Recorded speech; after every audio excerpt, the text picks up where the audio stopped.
product and I would say, this is my product, smile if you'd like to learn more. And when you smile, you move on with the menu, and you can create open-end experiences like that, and questionnaires, right? When you go into the store or go out of the store, it can tell you, hey, how did we do? Give it a thumbs up if you're satisfied with the service that you got. Wow. And last but not least, you can connect the mobile to the display to be able to do more accurate interactions. So you don't need to download an app or to install anything on your phone.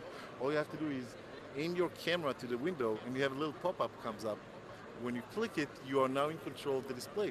So when I do it, I use it for gaming or for shopping. So think literally window shopping. You can browse the content publicly when everyone can see the inventory orders on the storefront window, but when you add to cart, it stays private. It stays on your phone. No one needs to know your size, your taste, Right. and so on.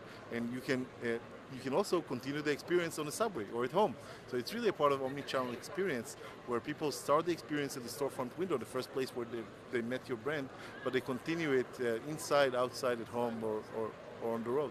Well, that's incredible. So you know where they're going to start their experience, but you don't know where it's going to end, and it gives them the luxury of having that time to do it and to play around with whatever the content is that you're offering.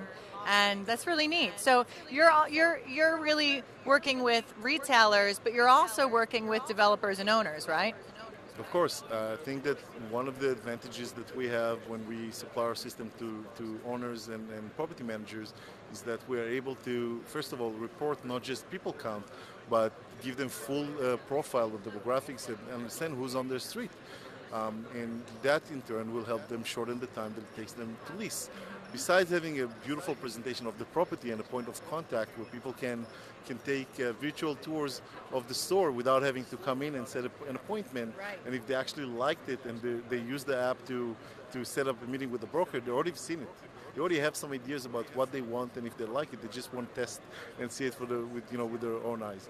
Right. And of course, it can democratize the whole process of choosing what's going to be in that vacant store. I have 3 pharmacies in our block and 0 delis.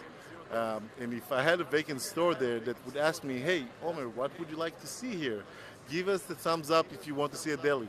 I would be all like that. And, Wow. and now the landlord can go to a deli owner and say 5,000 people last week voted that there would be a deli here and maybe you should open a location. That's fascinating. So we can use this data, or I should say owners or store owners can use this data to see what customers in that neighborhood or in that space are looking for within that block. Give them much higher value, and it really helps the people in the neighborhood. Yeah. I don't need another pharmacy in my block, but I can really use a deli.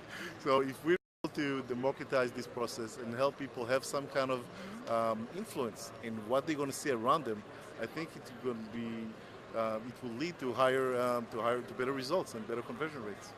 Well, thank you so much for sharing a little bit more about your data and marketing platform, Omar. I feel like I've learned a lot, and I'm sure everybody else who's been able to tune in has learned a lot. And if you want to learn more, you can go to outernets.co, right, to learn more. And we're also here at the booth. If you're interested, come on by, and Omar can give you a real-time example of how Outernets works. Thanks, everyone.